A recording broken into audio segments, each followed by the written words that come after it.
Vous ne devez pas faire à sa place. Vous devez l'aider à faire par lui-même. C'est ça votre rôle. Maman, aide-moi à faire par moi-même. Et ça, c'est dans tous les aspects du quotidien. Ne pas faire à sa place. Lui apprendre comment faire.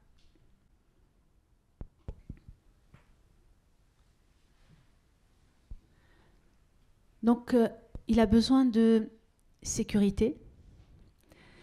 La sécurité, c'est il doit connaître ce qui est interdit.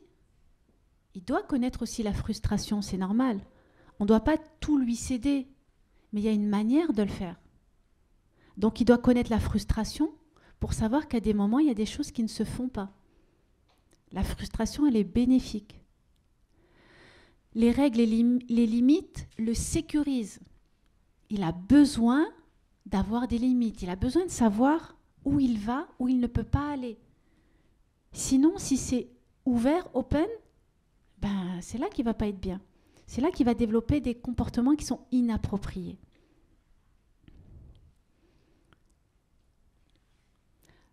L'enfant a besoin de stabilité, de dormir à des heures fixes, d'avoir des routines régulières. Quand il rentre à la maison, il a besoin de savoir que quand il rentre, il enlève ses chaussures, il va prendre son goûter, ensuite il va se mettre en pyjama, ensuite il va peut-être aller jouer ou faire un truc avec maman. Mais en tout cas, c'est quelque chose qui est rythmé. Il faut que ce soit toujours la même chose. Quand vous voulez changer une routine, une habitude, vous devez informer votre enfant. Parce que quand vous changez un élément de la routine, eh ben, ça va le déstabiliser. Ça va le stresser et ça va le mettre en crise. Donc parfois, vous allez avoir votre enfant qui pleure, qui crie, qui hurle, qui tape, et vous ne comprenez pas pourquoi. Et bien souvent, c'est une chose qui a changé à la maison. Vous avez déplacé quelque chose. Et lui ne se repère pas dans ce que vous avez changé. Par contre, quand vous dites à votre enfant, bah, tu sais, là, je vais changer un petit peu l'emplacement du salon, je vais changer ça et ça. Il le sait. Il sait que quand il va rentrer de l'école, parce que vous attendez qu'il soit à l'école pour pouvoir avoir la liberté de le faire et qu'il ne soit pas dans vos pattes, mais votre enfant a besoin de savoir. A besoin de savoir que quand vous prenez un chemin, soit vous prenez toujours le même, soit à un moment donné, vous allez changer. Mais parlez avec vos enfants. Ils ont besoin d'entendre quand vous parlez, d'explications. Tout ça, ça les rassure. Et en même temps, ils apprennent.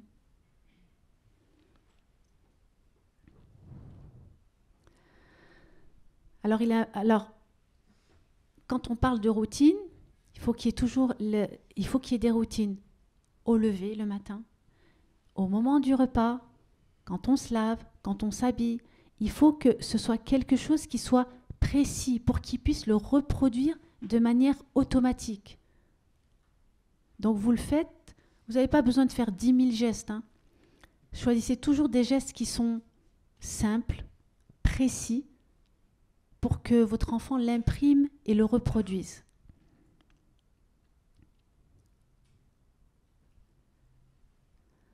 Alors en termes de routine aussi spirituelle cette fois-ci, et ça c'est fondamental. Si vous voulez apprendre que vos enfants baignent dans la spiritualité, eh bien on commence déjà dès la naissance. Vous voyez quand votre bébé vient au monde, quand vous allez le nourrir, soit vous le mettez au sein, soit c'est le biberon, eh bien parlez, bismillah. Quand vous sortez, vous faites l'invocation avant de sortir. Mais tout ça, vous le faites à haute voix. Parce que votre enfant entend, il enregistre, il imprime.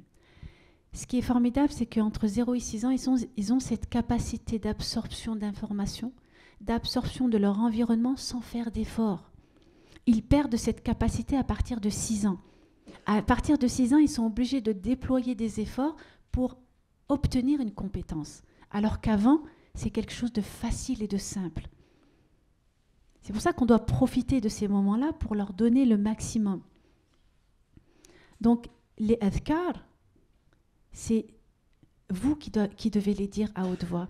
Quand par exemple vous avez besoin, vous voulez que votre enfant s'habitue à manger de la main droite, utilise la main droite, eh bien quand vous lui donnez des choses, et donnez-lui à la main droite pour qu'il prenne ce réflexe-là. Après, il est gaucher, c'est qu'il est gaucher, c'est la main qui réflexe qui va venir automatiquement. Donc les adhkar, c'est toute la journée, tout le temps. Quand votre enfant a 2 ans, 3 ans, donc ça continue. Donc il y a des manières de faire ludiques. Les enfants ont besoin d'apprendre et d'intégrer de manière ludique. À l'école, ils apprennent des comptines. Ils les connaissent par cœur. Et bien pourquoi nous, on n'a pas de comptines ? Eh bien, il y a des comptines, il existe des comptines qui reprennent les mélodies des comptines de notre enfance, mais qui sont reprises au goût musulman.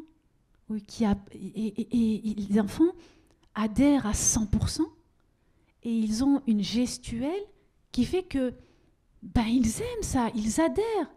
Quand on parle d'Allah, quand on parle du coucher, quand on parle de tout ça, ils apprennent des notions, ils apprennent des choses à travers le prophète. Mais c'est magnifique. C'est ça qu'on doit donner à nos enfants. Ce sont des alternatives. Les adhkar, c'est fondamental. Il faut que ce soit quelque chose qui s'ancre dans l'esprit de vos enfants, que ça devienne un automatisme. Après, quand vient le moment d'apprendre la prière, eh bien, ça devient aussi quelque chose de naturel. Mais il faut que les parents puissent montrer l'exemple en priant devant leurs enfants, en prenant le Coran de temps en temps, alors que normalement c'est quotidiennement, mais il faut qu'ils vous voient faire. Vos enfants ont besoin de vous voir faire pour pouvoir faire, pour se dire « Ah oui, c'est cohérent, c'est normal ».